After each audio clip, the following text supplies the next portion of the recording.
Para hadirin sekalian, seluruh Eropah kini sedang bergegar. Raja Sepanyol telah mengadakan sidang media tergempar yang mengejutkan dunia. Malaysia adalah guru yang harus kita contohi. Kita terlalu sombong.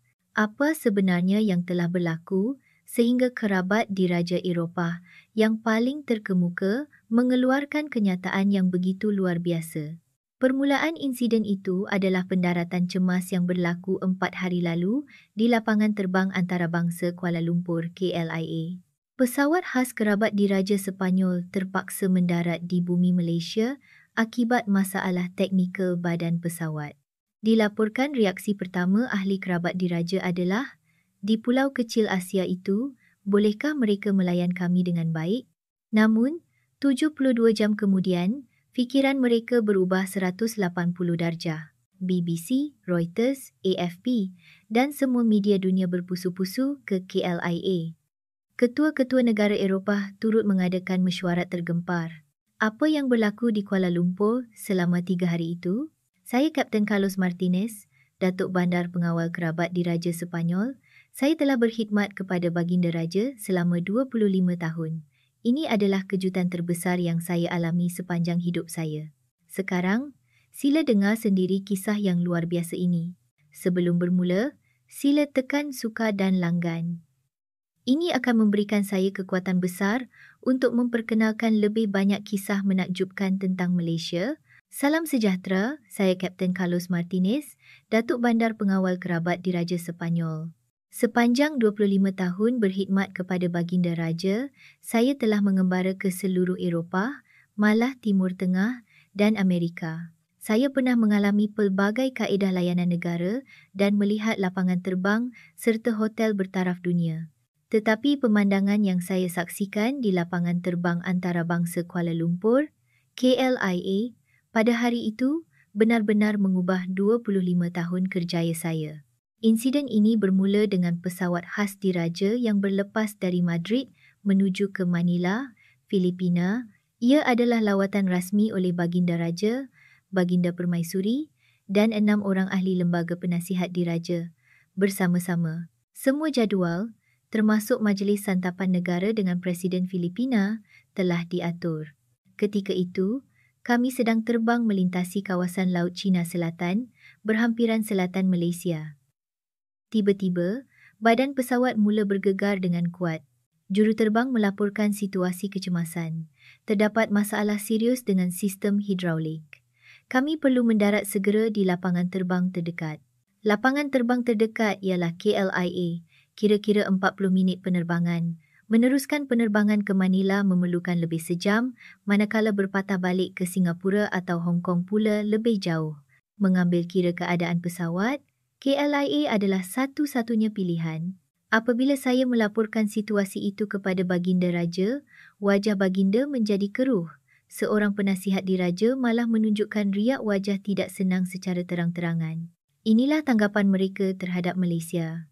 Sebuah negara Asia yang hanya terkenal dengan komoditi atau pembuatan tertentu yang dianggap bukan tempat yang layak untuk dilawati oleh kerabat diraja Eropah. Tetapi kami tidak mempunyai pilihan.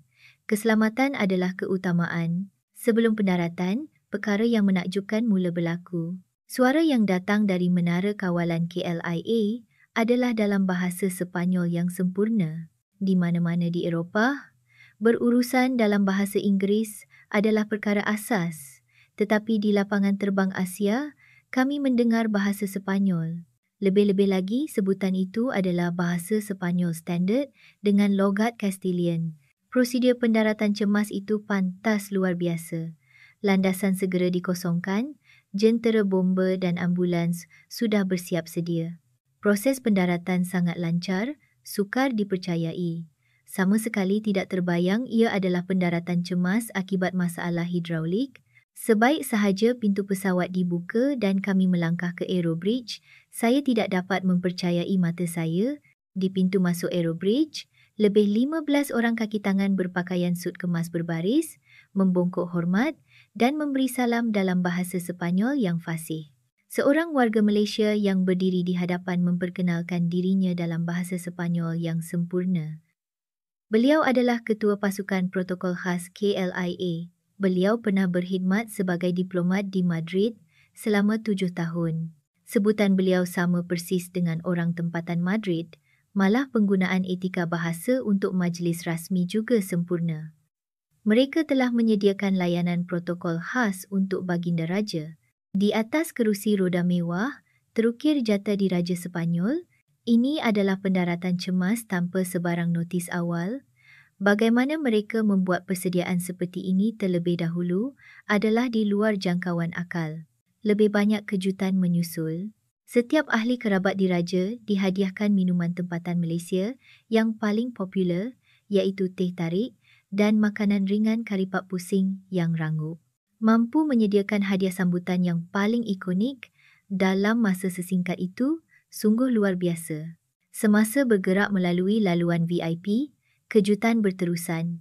Di dinding koridor, tergantung replika berkualiti tinggi karya seni Sepanyol lukisan Velázquez, Goya dan Picasso. Kami tidak pasti sama ada ia dipamerkan secara kekal atau seseorang sengaja menukarnya. Pemeriksaan imigresen lebih pantas lagi. Ia dijalankan di kawasan VIP yang disediakan secara berasingan. Pegawai pandu arah dengan sopan dalam bahasa Sepanyol. Pemeriksaan pasport diselesaikan dalam masa kurang 2 minit. Lebih pantas daripada lapangan terbang Barajas di Madrid. Pada ketika itu, kami menerima tawaran yang tidak dijangka. Pasukan perubatan yang bersiap sedia mencadangkan pemeriksaan kesihatan. Mereka berkata, mungkin baginda berasa terkejut kerana pendaratan cemas dan ingin memastikan tiada sebarang ketidakselesaan. Ini adalah keprihatinan yang tidak pernah kami alami di mana-mana di Eropah. Bagasi sudah sedia. Setiap beg mempunyai label nama pemilik dalam bahasa Sepanyol dan Inggeris dicetak bersama jata diraja Sepanyol. Kami tidak tahu siapa yang membuat persiapan ini dan pada bila masanya, Ketua Pasukan Protokol malah mencadangkan hotel. Beliau berkata, terdapat beberapa hotel di Kuala Lumpur yang mempunyai suite khas yang disediakan untuk kerabat diraja Eropah dengan kaki tangan berbahasa Sepanyol yang tinggal tetap dan malah dapur khas untuk hidangan Sepanyol. Beliau menjelaskan bahawa tetamu kehormat kerabat diraja Eropah sering menggunakan kemudahan tersebut. Apabila meninggalkan lapangan terbang, kami terkejut lagi melihat kenderaan yang menunggu, 5 buah kereta Maybach, setaraf dengan yang digunakan di Istana Madrid, berbaris, setiap pemandu berpakaian sut dan sarung tangan putih. Di dalam kereta, tersedia surat khabar harian Sepanyol El País dan berita sukan markah hari itu, serta jus buah segar yang sejuk. Tiada satu pun daripada ini diminta terlebih dahulu. Ketua Pasukan Protokol berkata, mereka menerima panggilan kecemasan daripada pejabat kedutaan Sepanyol dan Malaysia sentiasa bersungguh-sungguh dalam melayan tetamu. Tidak dapat dibayangkan bahawa semua ini telah disiapkan dalam masa hanya 40 minit selepas notis pendaratan cemas diterima. Apabila kenderaan meninggalkan lapangan terbang dan memasuki lebuh raya, baginda raja mula bersuara buat kali pertama kerana pemandangan di luar tingkap sama sekali berbeza daripada yang dijangkakan. Bangunan pencakar langit yang tidak berkesudahan, lebuh raya 6 lorong yang diselenggara dengan baik, dan kenderaan mewah yang bergerak tanpa henti. Apa yang terbentang di hadapan adalah infrastruktur bandar yang tidak kalah, malah mungkin lebih baik daripada Madrid atau Barcelona. Di kedua-dua belah lebuh raya, bangunan pangsapuri melebihi 30 tingkat berterusan. Bukan 1 atau 2, tetapi puluhan, tidak berkesudahan. Bangunan pencakar langit yang hanya dilihat di pusat bandar Madrid adalah kawasan perumahan biasa di sini. Apabila kami melintasi Sungai Klang, semua orang terdiam. Pemandangan malam Kuala Lumpur pada waktu petang sungguh menakjubkan. Cahaya lampu di kedua-dua tebing sungai bersambung tanpa had. Jambatan yang merentasi sungai diterangi dengan lampu berwarna-warni. Terdapat 5 atau 6 jambatan yang dapat dilihat. Seorang penasihat diraja bergumam, bagaimana sebuah pulau yang dikatakan tidak mempunyai sumber boleh membina bandar seperti ini? Saya juga mempunyai persoalan yang sama. Sepanyol adalah salah satu negara terkuat di Eropah yang secara sejarah pernah menguasai dunia. Namun, Negara Asia kecil yang kami pandang rendah ini sungguh luar biasa. Sebaik sahaja memasuki kawasan KLCC TRX, kejutan menjadi lebih besar. Sekumpulan bangunan pencakar langit berpusat di sekitar Menara Berkembar Petronas dan Merdeka 118 mengingatkan pada Manhattan, New York. Walaupun sudah melepasi jam 9 malam, jalan-jalan terang benderang seperti siang hari, kedai-kedai bercahaya dan jalanan dipenuhi orang ramai, apa yang lebih menakjubkan adalah orang yang berjalan di jalanan. Wanita berjalan sendirian dengan bebas dan santai, tanpa sedikit pun rasa bimbang. Di Madrid, berjalan sendirian pada larut malam perlu berhati-hati, tetapi di sini, ia adalah perkara semula jadi. Di setiap jalan, terdapat kedai serbaneka 24 jam. Menurut Ketua Pasukan Protokol, Malaysia mempunyai lebih daripada 10,000 kedai serbaneka. Anda boleh membeli apa sahaja yang diperlukan pada jam 3 pagi. Malah, anda boleh membayar pelbagai bil utiliti, menghantar barang dan perkhidmatan kurier. Ini bermakna sebuah kedai kecil berfungsi sebagai bank dan pejabat pos. Apabila tiba di hotel, kami terkejut lagi. Kemewahan lobi tidak kalah berbanding Hotel Ritz di Madrid. Lebih-lebih lagi, terdapat lebih sedozen kaki tangan yang boleh berbahasa Sepanyol dengan fasih. Ada yang berasal dari Amerika Latin, malah ada yang dari Sepanyol. Pengurus besar hotel memberi salam dalam bahasa Sepanyol yang sempurna. Beliau memperkenalkan diri sebagai warga Barcelona tetapi telah bekerja di Malaysia selama 12 tahun. Apabila mendengar bahawa populasi penutur bahasa Sepanyol yang menetap di Malaysia melebihi puluhan ribu, semua orang terkejut. Rupa-rupanya, terdapat pertukaran yang telah lama wujud yang kami sama sekali tidak sedar. Dalam perjalanan menuju ke suite diraja, kami terus mendengar fakta yang mengejutkan. Malaysia adalah ekonomi penting dunia, industri electrical and electronic dan perkhidmatan globalnya memegang peranan penting. Teknologi kejuruteraan Malaysia menyumbang kepada banyak projek mega di seluruh dunia. Sebaik sahaja melangkah masuk ke bilik, semua orang menarik nafas kagum. Pemandangan malam Kuala Lumpur dari tingkat 60 sungguh menakjubkan. Lautan cahaya lampu yang tidak berkesudahan di luar tingkap, lampu kenderaan yang bergerak membentuk garisan seperti sungai. Ini adalah skala yang luar biasa, berbeza sama sekali daripada pemandangan malam Paris atau London. Baginda Raja berdiri di tepi tingkap dan merenung lama. Kemudian Baginda berkata perlahan, "Kita terlalu sedikit tahu tentang Malaysia. Tempat ini sungguh hebat. Apabila perkhidmatan bilik untuk makan malam tiba, kejutan terakhir menanti kami. Ia adalah hidangan Sepanyol yang sempurna. Daripada jamuan Iberico, paella, hingga gazpacho, rasanya setanding dengan restoran berbintang Michelin di Barcelona." Chef keluar sendiri untuk menerangkan. Beliau berkata, walaupun beliau lulus dari sekolah kulinari terkenal di Paris, beliau tertarik dengan keindahan masakan Malaysia dan menetap di sini selama 15 tahun. Beliau berkata, masakan Malaysia adalah seni api dan bahan segar. Hanya untuk merebus sup laksa Sarawak sahaja, memerlukan berpuluh-puluh bahan dan teknik. Semasa makan, pemandangan jalan di luar tingkap membawa kejutan lain. Walaupun waktu makan tengah hari, jalan restoran sibuk. Pekerja pejabat menghabiskan makanan dengan cepat dan kembali ke pejabat. Motorsikal penghantar makanan bergerak tanpa henti. Malah, kami melihat robot menghantar makanan. Seorang penasihat diraja bertanya, "Apakah robot itu?" Kaki tangan panduan menjawab, "Ia adalah robot penghantar makanan.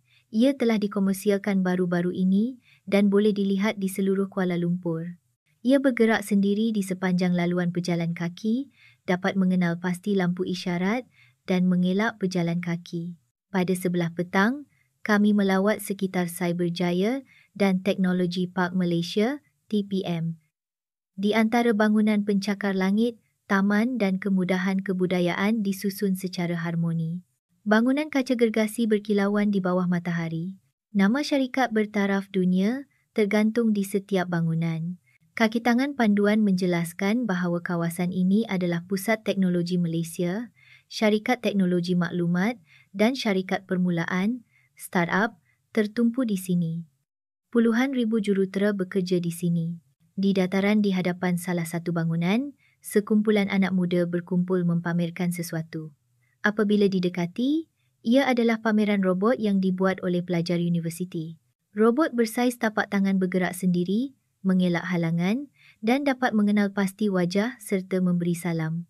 Baginda Raja bertanya kepada para pelajar di mana mereka mempelajarinya. Para pelajar menjawab bahawa mereka belajar membuatnya sendiri dalam kelab universiti. Walaupun mereka meminta nasihat daripada profesor, kebanyakan ilmu diperoleh melalui kursus dalam talian dan buku. Dalam perjalanan pulang ke hotel pada waktu petang, kami melalui kawasan KL Central, pusat bandar. Ia adalah waktu pulang kerja dan jalanan dipenuhi orang ramai. Tetapi yang mengejutkan adalah bangunan pusat tuisyen. Di setiap bangunan, tergantung puluhan papan tanda pusat tuisyen, pelajar berulang-alik masuk dan keluar tanpa henti. Kaki tangan panduan menjelaskan bahawa semangat pendidikan di Malaysia adalah bertaraf dunia. Perbelanjaan tuisyen sahaja melebihi ratusan juta ringgit setahun. Ibu bapa sanggup melabur segalanya demi pendidikan anak-anak mereka. Di hadapan sebuah pusat tuisyen, saya melihat pelajar keluar walaupun sudah melepasi jam 10 malam. Pelajar sekolah menengah baru sahaja selesai belajar. Walaupun kelihatan letih, mereka masih memegang buku dan nota di tangan. Malam itu, Baginda Raja dan penasihat diraja berkumpul di suite hotel, membincangkan apa yang dilihat dan dialami sepanjang hari. Semua bersetuju dengan kesimpulan yang sama. Kekuatan negara ini datang dari pendidikan. Walaupun tanpa sumber semula jadi, dengan memupuk bakat, mereka dapat membangun hingga ke tahap ini. Seorang penasihat diraja berkata, apa yang dilakukan oleh anak muda Sepanyol, kita terlalu selesa. Pada jam 2 pagi malam itu, tiba-tiba terdengar jeritan dari bilik sebelah. Saya bergegas ke sana dan melihat salah seorang penasihat diraja, Menteri Jose Alvarez, terbaring sambil memegang dada. Beliau berusia 72 tahun dan mempunyai sejarah diabetes serta tekanan darah tinggi. Wajahnya pucat, berpeluh sejuk dan sukar bernafas.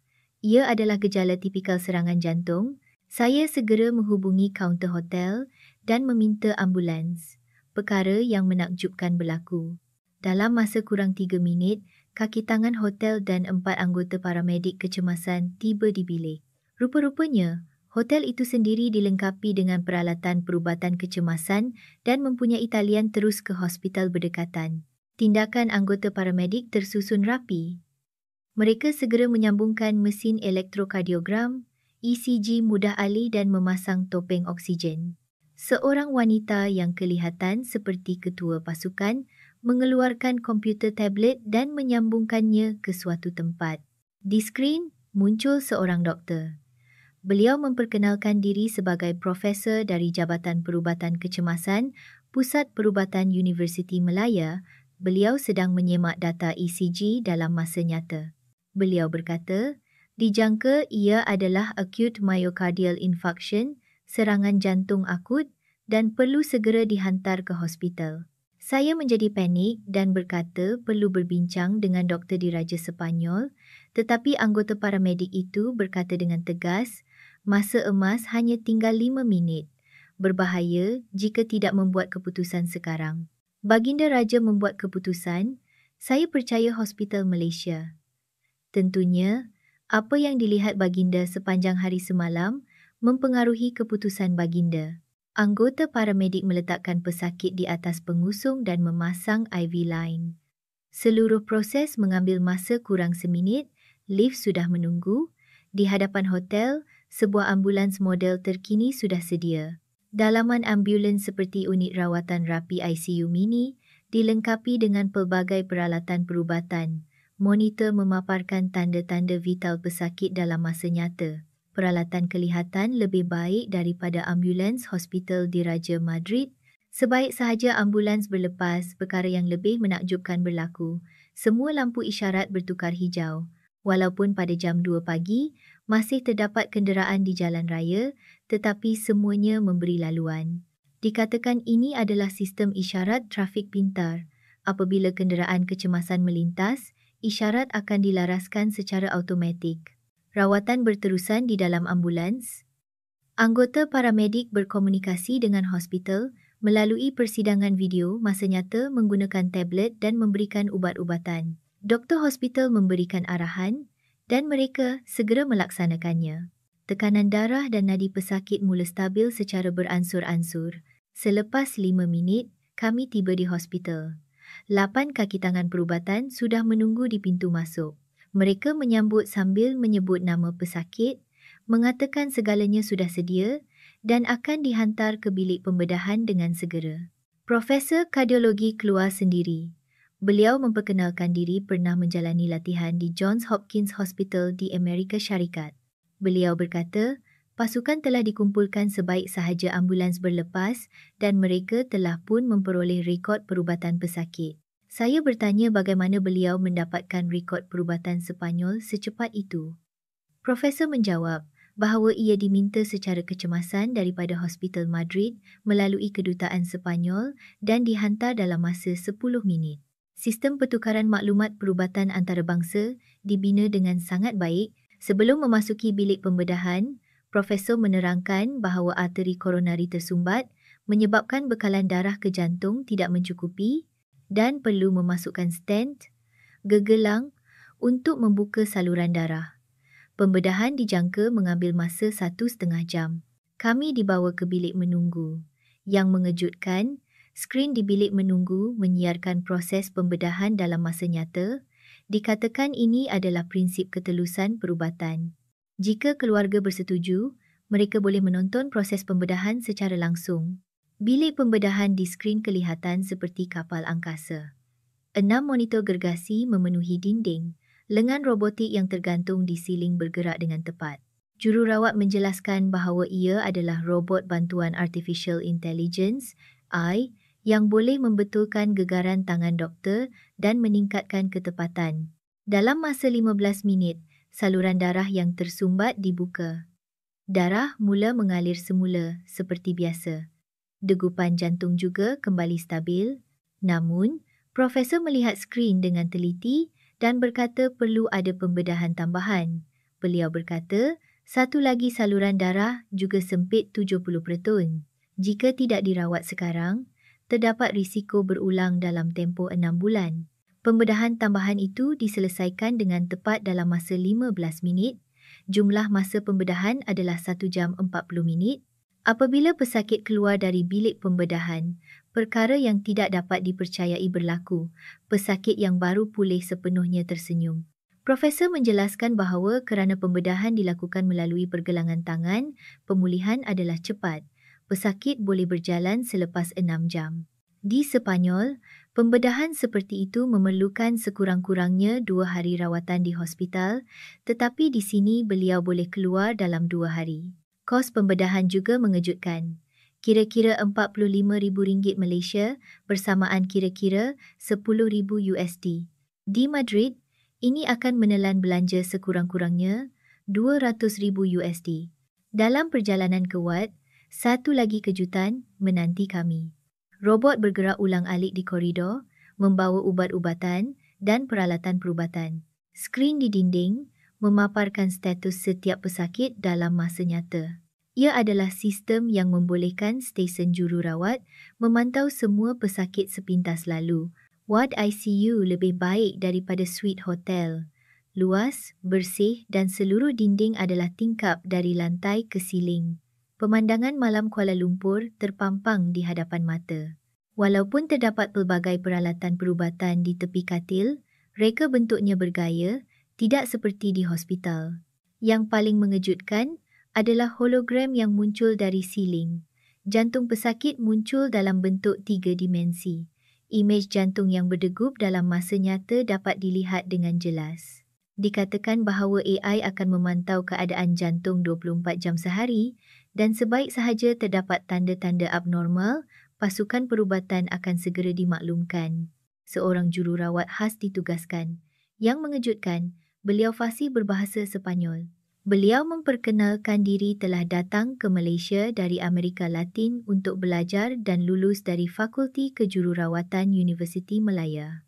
Beliau bekerja di sini kerana sistem perubatan Malaysia sangat cemerlang. Beliau mengeluarkan tablet dan menunjukkan rancangan penjagaan 24 jam pesakit.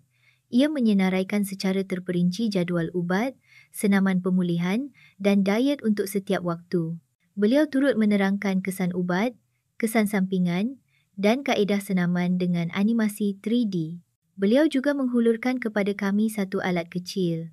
Ia adalah monitor ECG boleh pakai. Dengan memakainya seperti jam tangan, ia boleh memantau keadaan jantung 24 jam sehari.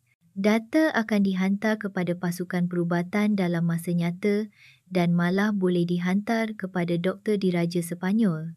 Keesokan paginya, sesi rawatan bersama bermula, bukan seorang doktor, tetapi lebih 10 orang kaki tangan perubatan masuk bersama, Profesor Kardiologi, Endokrinologi, Perubatan Pemulihan, Pemakanan dan Psikiatri berkumpul. Mereka menjelaskan bahawa ini adalah Multidisciplinary Team, MDT, pakar dari pelbagai jabatan merawat pesakit bersama-sama. Profesor dari setiap jabatan memeriksa pesakit secara bergilir-gilir. Kaedah mereka unik. Mereka tidak menggunakan stetoskop, tetapi menggunakan alat imbasan ultrabunyi diagnostik, mengesahkan keadaan jantung dan organ lain di tempat itu juga. Imej segera dipaparkan pada tablet. Profesor-profesor melihat dan berbincang bersama. Profesor Endokrinologi menunjukkan graf gula darah pesakit.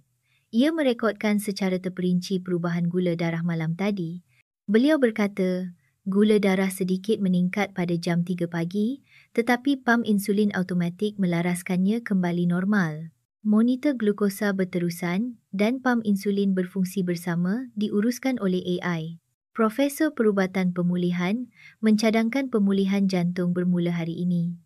Ia adalah rancangan senaman tersuai yang menggunakan peralatan virtual reality VR. Di skrin di dinding, muncul avatar 3D pesakit. Avatar itu menunjukkan cara bersenam dan menerangkan postur yang betul. Profesor Pemakanan menunjukkan sesuatu yang lebih mengejutkan. Beliau berkata, mereka telah menganalisis genetik pesakit. Sampel darah yang diambil sejurus tiba di bilik kecemasan semalam telah dianalisis sepanjang malam. Beliau berkata, pesakit mempunyai jenis badan yang metabolisme garamnya perlahan. Oleh itu, menu diet rendah garam yang disesuaikan telah disediakan. Profesor Psikiatri juga bersuara. Beliau berkata, perasaan tertekan mungkin berlaku selepas pembedahan jantung dan mereka akan menawarkan rancangan kaunseling AI. Ia boleh berdialog dalam bahasa Sepanyol. Selepas rawatan bersama, saya bertanya kepada Profesor Kardiologi sama ada semua pesakit menerima rawatan seperti ini. Profesor menjawab bahawa ini adalah rawatan standard di hospital ini. Ia sama walaupun untuk pesakit yang menggunakan sistem kesihatan awam. Apabila makan tengah hari dihantar, saya terkejut lagi. Ia adalah hidangan Sepanyol. Paella dan hidangan ikan yang dimasak rendah garam. Rasanya sangat enak. Pakar pemakanan datang sendiri untuk menjelaskan bahawa mereka menu dengan mengambil kira hasil analisis genetik pesakit dan latar belakang budaya agama. Pada sebelah petang, kami pergi ke bilik terapi pemulihan. Di ruang yang luas seperti gimnasium, terdapat pelbagai peralatan senaman. Semua peralatan disambungkan ke sistem pemantauan canggih. Semasa pesakit bersenam, kadar denyutan jantung dan tekanan darah dipantau dalam masa nyata. Yang mengejutkan, seorang lelaki tua yang baru menjalani pembedahan jantung 3 hari lalu sedang berjalan di atas treadmill. Parut pembedahan di dadanya masih jelas. Ahli terapi pemulihan menjelaskan bahawa Malaysia menekankan pemulihan awal, lebih cepat bergerak, lebih cepat pulih. Rancangan pemulihan VR yang direka untuk pesakit juga bermula. Dengan memakai alat kepala, pantai yang indah muncul di hadapan mata. Bunyi ombak dapat didengar dan angin sejuk dapat dirasakan. Saya mula berjalan perlahan di dalam gambar. Walaupun sebenarnya saya berjalan di tempat, dalam dunia maya, rasanya seperti berjalan-jalan di tepi pantai. Ahli terapi pemulihan melihat monitor dan menjelaskan bahawa kadar denyutan jantung berada dalam julat yang sesuai dan intensiti senaman adalah tepat.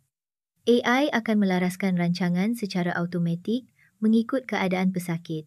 Pada waktu petang, keputusan analisis genetik tepat dikeluarkan. Kami berpindah ke bilik mesyuarat. Carta genetik yang penuh terbentang di dinding. Doktor menjelaskan bahawa pesakit mempunyai mutasi gen tertentu dan risiko penyakit kardiovaskular lebih tinggi daripada orang biasa. Tetapi dengan rancangan pencegahan, risiko dapat dikurangkan sebanyak 70%. Kami juga menerima preskripsi ubat tersuai. Dikatakan, ia diadun mengikut kombinasi genetik pesakit.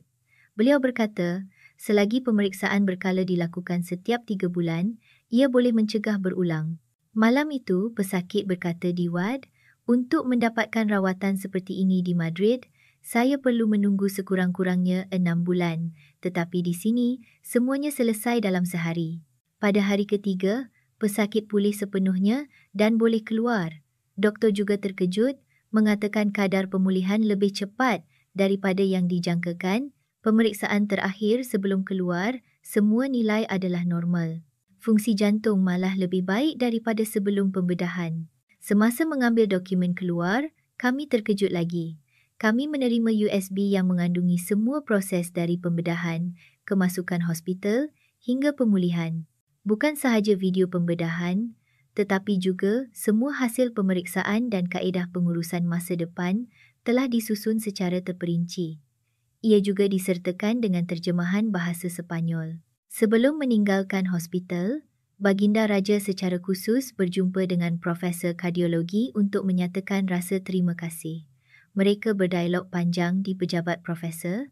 Baginda Raja bertanya tentang sistem perubatan Malaysia dan bagaimana ia dapat berkembang sedemikian rupa.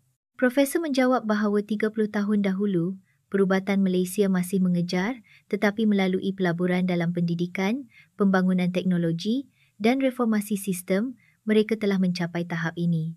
Beliau berkata, yang paling penting adalah falsafah mengutamakan pesakit. Baginda Raja berkata perlahan, Sepanyol juga harus belajar. Kami ingin mengkaji sistem perubatan Malaysia. Kami memutuskan untuk melawat bandar Kuala Lumpur lagi bersama pesakit yang sudah pulih, mampu berjalan dengan sihat sendiri, adalah sesuatu yang patut disyukuri. Kami melawat Taman Tasik Titiwangsa yang dicadangkan oleh hospital. Laluan berbasikal di tepi tasik diselenggara dengan baik, dikatakan sepanjang puluhan kilometer. Oleh kerana ia adalah hujung minggu, ramai keluarga keluar, orang ramai duduk di atas tikar berkelah, menikmati masa santai, penunggang basikal dan pelari berulang-alik di sepanjang tasik. Yang mengejutkan, walaupun sudah melepasi jam 10 malam, masih ramai orang, wanita bersenam sendirian, pasangan muda berjalan-jalan, tanpa sedikit pun rasa bimbang walaupun pada larut malam. Kaki tangan panduan menjelaskan bahawa taman ini dibuka 24 jam dan selamat pada waktu malam, lampu jalan terang di mana-mana dan polis sering meronda. Beliau berkata, ini mungkin kerana kadar jenayah Malaysia sangat rendah. Kemudahan di seluruh taman juga lengkap, tandas yang bersih, tempat minum air dan stesen sewa basikal. Di mana-mana terdapat kesan keprihatinan yang teliti untuk memudahkan penggunaan oleh rakyat. Kami berdiri di atas jambatan, melihat pemandangan malam Kuala Lumpur dan cahaya lampu di kedua-dua tebing yang bersambung tanpa henti. Garisan langit yang dibentuk oleh bangunan pencakar langit, lampu yang menghiasi jambatan dan cahaya kereta yang bergerak tanpa henti. Ini adalah bandar yang penuh dengan kehidupan. Baginda Raja berkata perlahan, saya dengar pulau ini tidak mempunyai sumber. Jadi, bagaimana mereka membina bandar seperti ini? Kaki tangan panduan menjawab, manusia adalah sumber. Kami telah mencapai tahap ini dengan melabur dalam pendidikan dan membangunkan teknologi.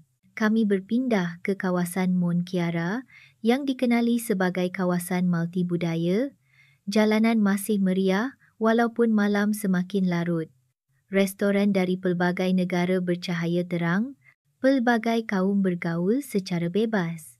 Apabila melalui sebuah restoran Sepanyol, kami secara kebetulan masuk. Pemiliknya berasal dari Andalusia dan telah tinggal di Malaysia selama lebih sedekat. Beliau berkata, Malaysia adalah tempat yang baik untuk didiami, selamat dan orangnya sangat mesra. Beliau berkata, pada mulanya ia asing, tetapi kini beliau telah menyesuaikan diri sepenuhnya. Rakyat Malaysia tidak mendiskriminasi orang asing dan anak-anaknya bersekolah di sekolah Malaysia dan membesar dengan baik. Kami masuk ke kedai Serbaneka. Walaupun jam 11 malam, pelanggan tidak putus-putus. Pelajar, pekerja pejabat, warga emas, pelbagai lapisan usia. Ada yang membeli barang keperluan, ada yang membayar bil utiliti dan ada yang menghantar kurier. Sebuah kedai kecil memainkan pelbagai peranan. Juruwang yang bertugas adalah seorang pelajar universiti yang kelihatan berusia awal 22-an. Saya bertanya sama ada beliau letih bekerja larut malam. Beliau menjawab bahawa beliau sedang mengumpul wang untuk yuran pengajian. Beliau belajar pada waktu siang dan bekerja pada waktu malam, perlu menanggung yuran pengajian sendiri. Dalam perjalanan pulang ke hotel, Baginda Raja berkata, anak muda negara ini membuka masa depan mereka sendiri. Baginda berkata, mereka membaca dan bekerja sendiri walaupun tanpa disuruh. Apabila kembali ke suite, saya melihat keluar tingkap. Tengah malam telah berlalu tetapi Kuala Lumpur masih terjaga. Lampu bangunan, kenderaan yang memecut di jalanan, cahaya terang kedai Serbaneka. Ini adalah bandar yang tidak pernah tidur 24 jam. Kami mengadakan mesyuarat terakhir dengan penasihat diraja, menyusun pengalaman selama 3 hari, perkhidmatan lapangan terbang yang sempurna, sistem perubatan yang menyelamatkan nyawa, jalan yang selamat dan orang yang bekerja keras. Semuanya sangat mengagumkan. Seorang penasihat berkata, kita terlalu sedikit tahu tentang Malaysia.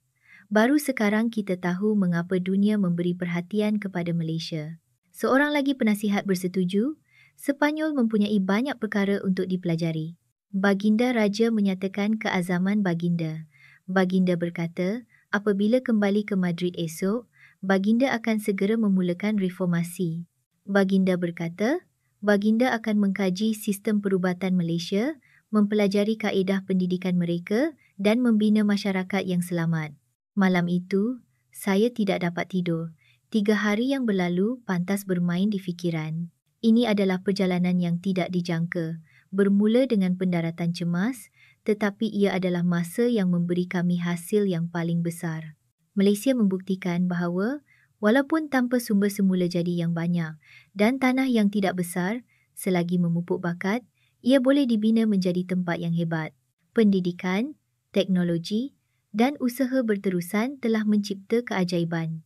Pendaratan cemas pada hari itu bukanlah nasib malang, tetapi satu rahmat. Ia adalah peluang untuk kami mengenali tempat hebat bernama Malaysia. Pengalaman itu menjadi titik permulaan untuk mengubah Sepanyol. Baginda Raja sering berkata, Baginda berharap suatu hari nanti dapat melawat Malaysia sekali lagi.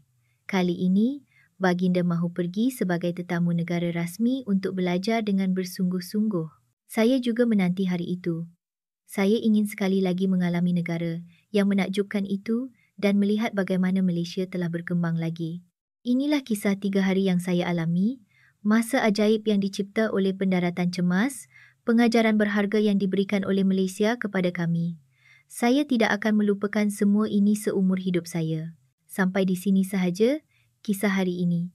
Apa pendapat anda tentang kisah Raja Sepanyol yang terpaksa mendarat cemas dan terharu dengan sistem perubatan Malaysia sehingga Baginda mempromosikan Malaysia ke seluruh Eropah? Sila tinggalkan komen untuk memberi semangat kepada watak utama kisah ini. Inilah kisah yang disampaikan oleh stesen Keharuan. Jika anda suka kisah ini, sila tekan suka dan langgan. Terima kasih kerana menonton.